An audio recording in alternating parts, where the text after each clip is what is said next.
Spurs are going to the off the bench with a fabulous finish.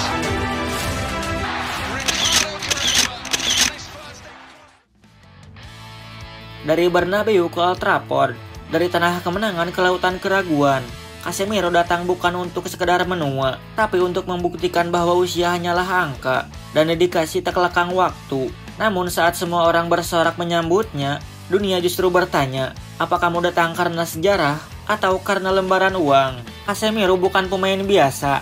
Dia bukan talenta viral yang hanya hidup di cuplikan highlight. Dia adalah jantung Real Madrid, pilar tak terlihat dalam keagungan 5 gelar Liga Champions. Tapi musim panas 2022 mengubah segalanya. Di saat fans sebelum siap berpisah, Casemiro justru pamit, mengejutkan semua pihak. Pilihannya Manchester United, klub yang belum stabil, belum pasti, dan belum jelas. Apa yang mendorong sang gladiator Brazil itu keluar dari zona nyaman? Media ramai, fans Madrid kecewa, pengamat mencibir. Casemiro ke MU karena gaji besar. Dia sudah tua, Real Madrid tidak mau bayar mahal. Transfer panik dari klub bingung. Manchester United disebut tak tahu arah.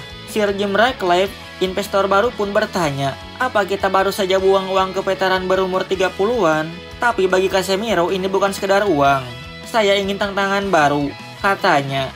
Saya sudah memenangkan semuanya di Madrid. Di sini saya ingin mencetak sejarah baru. Realita tak semudah kata-kata. Di minggu-minggu awal bersama Manchester United, Casemiro kesulitan. Premier League tidak kenal kompromi.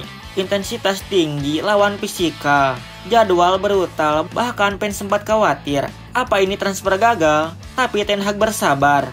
Dan perlahan Casemiro menunjukkan siapa dirinya. Dia mulai mencetak gol. Dia mulai penyelamatan lini tengah. Dan dia mulai membuat setan merah kembali terasa menakutkan.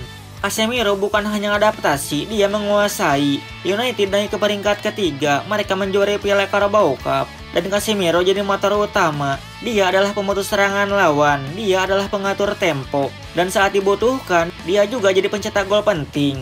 Dari keraguan jadi pujian, dari cibiran jadi kekaguman. Tapi sayangnya, dalam sepak bola memori publik sangat pendek. Musim berikutnya badai datang, cedera menghantui, performa menurun. Kritik datang dari kiri, kanan, atas, bawah. Jamie Carragher menyindir tajam. Sepak bola sudah meninggalkan Casemiro, bahkan menyarankannya sang pemain pensiun atau sekedar bertahan di liga yang lambat. Media Inggris kejam. Mereka tak peduli pada trofi musim lalu. Yang mereka lihat adalah saat Casemiro kehilangan bola atau lambat dalam transisi. Tapi Casemiro bukan orang yang mudah runtuh. Dia tahu tekanan adalah bagian dari hidupnya. Dia kembali ke Brazil untuk pemulihan cedera. Dan di momen itulah keraguan berganti kesadaran. Ten Hag pun mulai berpikir ulang. Tapi Ten Hag tidak sempat melatihnya lagi karena di musim berikutnya Ten Hag dipecat digantikan oleh Ruben Amorim. Ruben Amorim pun sempat meragukan Casemiro. Dan kini dia mulai memahami cara kerja sang veteran. Casemiro tak lagi diminta berlari tanpa arah. Dia diminta bijak menjaga posisi. Tim disesuaikan dengannya. Hasilnya, performa kembali stabil di Liga Eropa. Di Liga Eropa ritme lebih lambat. Intensitas tak sebrutal Premier League. Dan Casemiro bersinar. Dia mengontrol, dia menyapu, dia bangkit. Pertandingan demi pertandingan, Casemiro jadi jangkar yang tenang. Bahkan jelang final, perannya tak tergantikan. Dan jika United bisa menjuarai Liga Eropa, bukan trofi yang hanya mereka dapat, tapi 1,75 triliun rupiah masuk ke kas klub. Investasi Casemiro tak lagi terlihat boros, tapi visioner. Laporan dari Spanyol bilang Casemiro menyesal. Dia rindu Madrid, dia kangen stabilitas. Tapi apakah penyesalan itu benar? Atau hanya asumsi media yang tak paham betapa kerasnya Casemiro bertarung? Mungkin benar dia rindu trofi Liga Champions. Tapi siapa tahu akhir musim ini Casemiro angkat trofi Liga Eropa dan mengantar United ke Liga Champions lagi. Dulu dia datang dengan tanya, untuk apa? Kini dia tinggal menjawab dengan satu hal, hasil.